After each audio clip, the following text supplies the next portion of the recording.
Hi viewers, welcome to శాస్త్ర vibe.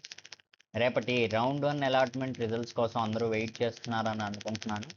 So round 1 అలాట్మెంట్కి సంబంధించి కొంచెం ఇన్ఫర్మేషన్ తెలుసుకుందాం. రేపు సాయంత్రం 5 o'clockకి మీ అందరూ కూడా మీ అప్లికేషన్ పోర్టల్ ఓపెన్ చేసి మీ పాస్వర్డ్ ఇచ్చి రౌండ్ 1 అలాట్మెంట్ రిజల్ట్స్ని చెక్ చేసుకోవచ్చు. సో రౌండ్ 1 అలాట్మెంట్ రిజల్ట్స్ వచ్చిన తర్వాత ఎవరెవరికైతే రౌండ్ 1 అలాట్మెంట్ వస్తుందో వాళ్ళందరూ కూడా ట్యూషన్ ఫీజుని పే చేయాల్సి ఉంటుంది. ట్యూషన్ ఫీజు వచ్చేసి 1,02,000 రూపీస్. పేమెంట్ డెడ్ లైన్ వచ్చేసి 24th June by 9 AM. So ఈ ట్యూషన్ ఫీజు అంతా కూడా ఎవరికైతే రౌండ్ 1లో సీట్ వస్తుందో వాళ్ళందరూ కూడా ఖచ్చితంగా పే చేస్తేనే నెక్స్ట్ స్లైడింగ్ ప్రాసెస్ అనేది మీరు ఎలిజిబుల్ అవుతారు. పేమెంట్ మెథడ్ వచ్చేసి నెట్ బ్యాంకింగ్ ద్వారా చేస్తే మంచిది. ఫోన్పే అండ్ అదర్ ఆప్షన్స్ పనిచేయవు. 1,00,000 రూపీస్ వరకు అయితేనే ఫోన్పే ఆర్ గూగుల్ పే ఇవన్నీ పనిచేస్తాయి. 1,02,000 రూపీస్ ఒకేసారి కట్టాలి కాబట్టి నెట్ బ్యాంకింగ్ ఆప్షన్ని చూస్ చేసుకోండి. మీరు ఫీజు కడితేనే ఆ సీట్ అనేది మీకు కన్ఫర్మ్ అవుతుంది. సబ్సిక్వెంట్ రౌండ్స్ ఆఫ్ స్లైడింగ్కి మీరు ఎలిజిబుల్ అవుతారు. సో అందరూ కూడా ఎవరికైతే రౌండ్ 1లో రిజల్ట్ వస్తుందో వాళ్ళందరూ కూడా ఫీజు పే చేయండి. యూనివర్సిటీ వాళ్ళ కౌన్సిలింగ్ ఇన్స్ట్రక్షన్ జాగ్రత్తగా వెరిఫై చేయండి. No vacancy for choice number 1, the allotment will be choice number 2. అలా 25 చాయిసెస్లో కూడా ఏ చాయిస్ దగ్గర అయితే స్టూడెంట్కి సీట్ వేకెంట్ ఉంటుందో అక్కడ ప్రొవైడ్ చేయటం జరుగుతుంది. అలాగే సీట్ వచ్చిన తర్వాత రౌండ్ 1లో ఎవరికైతే సీట్ వస్తుందో వాళ్ళందరూ కూడా పేమెంట్ చేస్తారు. ఒకవేళ పే చేయకుండా వెళ్ళిపోతే వాళ్ళ అడ్మిషన్ క్యాన్సిల్ అయిపోతుంది. వాళ్ళు ఎటువంటి ఫర్దర్ రౌండ్స్ ఆఫ్ అడ్మిషన్కి ఎలిజిబుల్ అవ్వరు. పే చేసిన వాళ్ళు మాత్రమే స్లైడింగ్కి కానీ సబ్సిక్వెంట్ రౌండ్స్ ఆఫ్ అలాట్మెంట్కి కానీ వాళ్ళకి ఎలిజిబిలిటీ ఉంటుంది. సో అప్లికెంట్స్ అందరూ కూడా ట్యూషన్ ఫీజుని with in the date payment చేయాలి. పేమెంట్ అంతా కూడా ఆన్లైనే. క్రెడిట్ కార్డ్ యూస్ చేసి కట్టచ్చు, నెట్ బ్యాంకింగ్ యూస్ చేసి కట్టచ్చు. మ్యాక్సిమం నెట్ బ్యాంకింగ్ చేయడానికే ప్రిఫర్ చేయండి. యూనివర్సిటీ వాళ్ళు టైం లైన్ని ఏమీ ఎక్స్టెండ్ చేయరు. So with in that 24 9 AM కల్లా పేమెంట్ అనేది చేయాలి. పేమెంట్ చేసిన తర్వాత కన్ఫర్మేషన్ రిసిప్ట్ని స్క్రీన్ షాట్ తీయండి.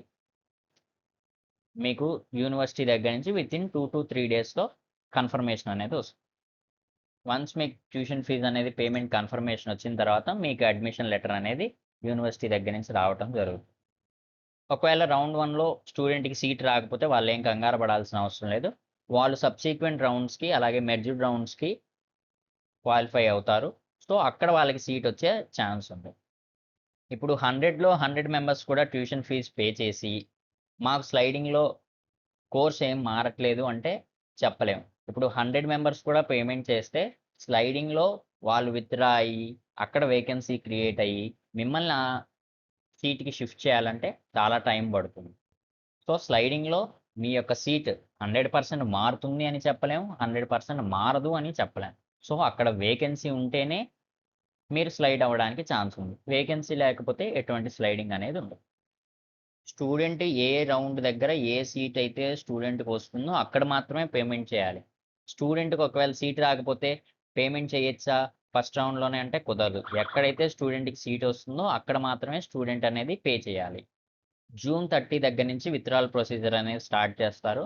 స్టూడెంట్కి వచ్చిన చాయిస్ కనుక నచ్చకపోతే విత్డ్రా అనేది అవ్వచ్చు. ఆల్రెడీ విత్డ్రాల్ గురించి మనం ప్రీవియస్గా వీడియో చేసాం, చెక్ చేయండి ఒకసారి ఆ వీడియో. June 30 నుంచి కాలేజీ స్టార్ట్ అయ్యే లోపు విత్డ్రా ఎప్పుడైనా అవ్వచ్చు. కాలేజీ స్టార్ట్ అయ్యే ముందు వరకు ఎప్పుడైనా సరే స్టూడెంట్ అనేవాడు విత్డ్రా అవ్వచ్చు వాళ్ళకి సీట్ నచ్చకపోతే. సో వేరే వాళ్ళకి ఛాన్స్ ఇచ్చినట్టు అవుతుంది. సో వేరే వాళ్ళు ఆ వేకెన్సీ క్రియేట్ అవుతుంది కాబట్టి ఆ స్టూడెంట్ అనేవాడు దాంట్లోకి వెళ్ళడానికి ఛాన్స్ ఉంది. యూట్యూబ్లో చాలామంది 1000 లోపు ర్యాంక్ వస్తే సిఎస్సి కోర్ వస్తుందని చెప్తున్నారు. అది చాలా అబద్ధం. ఉన్నదే 2200 సీట్స్. 1000 లోపు ర్యాంక్ వస్తే సిఎస్సి కోర్ అసలు రావటానికే ఛాన్స్ లేదు. సో వేరే వాళ్ళు చెప్పే మాటలు వినొద్దు. నేను చెప్పేది కూడా 100% కరెక్ట్ అని నమ్మొద్దు. ఎందుకంటే ఎవరి పాలసీ వాళ్ళకు ఉంటుంది. అకార్డింగ్ టు లాస్ట్ ఇయర్ ర్యాంక్స్ని బట్టి నేను చెప్తున్నాను. 800 ఆర్ 900 లోపు ర్యాంక్స్ వచ్చిన వాళ్ళందరూ కూడా ఫీజ్ పేమెంట్ చేయాల్సి ఉంటుంది ఫస్ట్ రౌండ్లో. సో అందరూ కూడా మీ 1,02,000 రూపీస్ని నెట్ బ్యాంకింగ్లో సిద్ధం చేసి పెట్టుకోండి. సో వెంటనే సీట్ రాగానే పేమెంట్ చేయడానికి ఛాన్స్ ఉంటుంది. So don't miss the opportunity. If you found this video helpful, like, share and subscribe. Stay connected for more updates. Thanks.